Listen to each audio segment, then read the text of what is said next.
Nu ska det handla om ett oerhört uppmärksammat rättsfall. Uppmärksammat i hela världen faktiskt, men som har sin grund i Sverige.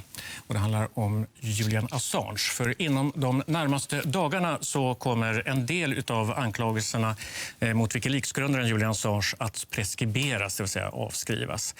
Assange är misstänkt för olaga tvång, sexuellt ofredande och våldtäkt mot 2 kvinnor. Under ett besök i Sverige för 5 år sedan och sedan 3 år tillbaka så befinner han sig på Ecuadors ambassad i London som bekant.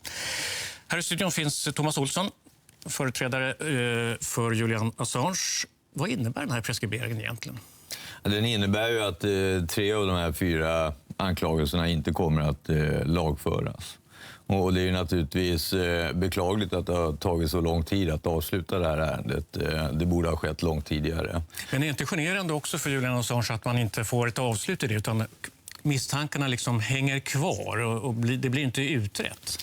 Ja, det man ofta glömmer bort i den här diskussionen det är ju att Julian Assange inställde sig frivilligt till de första förhören, svarade på de frågor som ställdes och sedan lades ju den här utredningen ner. Sen kom det in en ny åklagare som tog upp utredningen och efter det så har ju handläggningen varit låst och Julian Assange befinner sig ju på ambassaden under förhållanden som är väldigt svåra. Mm. Men det är inte alla anklagelser som preskriberas som avskrivs, utan den allvarligaste kvarstår, för där är preskriptionstiden mycket längre, dubbelt så lång, 10 år. Så i praktiken, vad innebär det för Julian Assange? Nej, det innebär ju inte att någonting förändras på kort sikt, men jag tycker att den här situationen bör väl väcka frågan nu om inte den här utredningen ska läggas ner. Har man handlagt den på ett sådant sätt från åklagarsidan att det har gått så här lång tid utan att någonting har hänt i utredningen och det resulterar i att anklagelserna börjar preskriberas, då måste man ju ifrågasätta nyttan och effektiviteten av att hålla utredningen öppen. Så men i praktiken så innebär det inte att han kan lämna ambassaden i London? Nej, han kan inte lämna ambassaden så länge han vill använda sig av den rätt till asyl som Ecuador har givit honom och då måste han ju uppehålla sig på ambassaden. När inom de närmaste dagarna när de här lättare, om man kan säga så, anklagelserna kommer att preskriberas, kommer Julian Assange agera på något sätt? Ja, det är ingenting som vi har övervägt i nuläget och vi får ju avvakta och se vad som händer när tiden för preskription inträder. Vi har ju under flera år här uppmanat åklagarna att komma och hålla ett förhör med Julian Assange. Vi har planerat in förhör från försvarets sida, men de diskussionerna pågår ju fortfarande. Men vi har ju inte fått något svar ännu. De här bevakningen av Julian Assange på Ecuadors ambassad har kostat mer än 100 miljoner kronor, någonting i den storleksordningen. Det har blivit diplomatiska fnurror mellan Ecuador och Storbritannien och delvis Sverige också. Är det värt allt det här?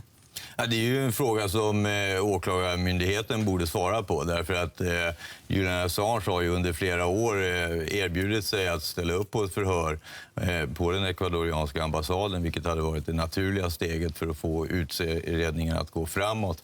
Av något skäl som är oklart för oss så har ju åklagaren vägrat. Det bör väl åklagaren svara på, hur det kommer sig att det har gått så här lång tid utan att någonting har hänt i utredningen. Vad skulle egentligen krävas för att Julian Assange skulle kunna tänka sig att lämna ambassaden?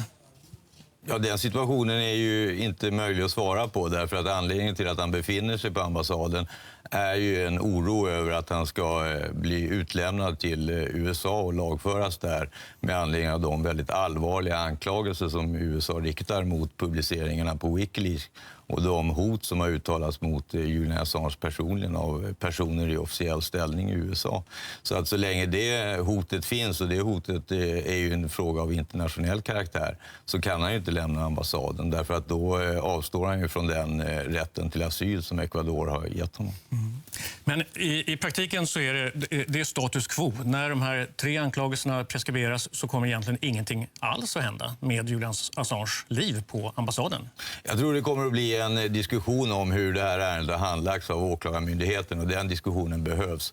Därför att frågan är om inte den här nu sista anklagelsen också bör avskrivas med hänvisning dels till utredningsläget, dels till det ineffektiva sätt som åklagarna har handlagt ärendet på. Och jag tycker att åklagarna måste kunna redovisa skälen till att vi har hamnat i den här situationen om de ska kunna motivera att man upprätthåller den här sista anklagelsen. Det har gått väldigt lång tid, det har varit en otrolig påfrestning för alla inblandade och det är en oacceptabel handläggning av ärendet. Vi ska undersöka att åklagarmyndigheterna inte har möjlighet att vara med här ikväll och inte heller kvinnornas advokater och företrädare. Så att din åsikt står oemotsagd just i detta fall. Hur tillbringar han sina dagar? Det har skrivits ganska mycket om det, att det är ett ganska torftigt liv han har. Ja, det är klart, det är ett otroligt begränsat liv. Han har varit på ambassaden i flera år. Han har inte haft någon möjlighet till någon utomhusvistelse överhuvudtaget och han får ju så att säga använda tiden till att fördjupa sig i olika frågor. Men exakt hur det ser ut. Alltså, eller? Läsa böcker och liknande och exakt hur dagarna ser ut, det bör han väl själv kunna beskriva bäst. Hur mycket kontakt har du med honom? Av och till. Vad betyder det, av och till? Antal gånger i månaden, ibland några gånger i veckan. Det beror lite på hur ärendet rör på sig. Är han vid gott mod eller börjar han bli desperat? Julian Assange är ju en person av otroligt stor integritet och har ju genom åren visat en civilkurage och en målmedvetenhet som överträffar det mesta som man har kunnat se hos de flesta människorna.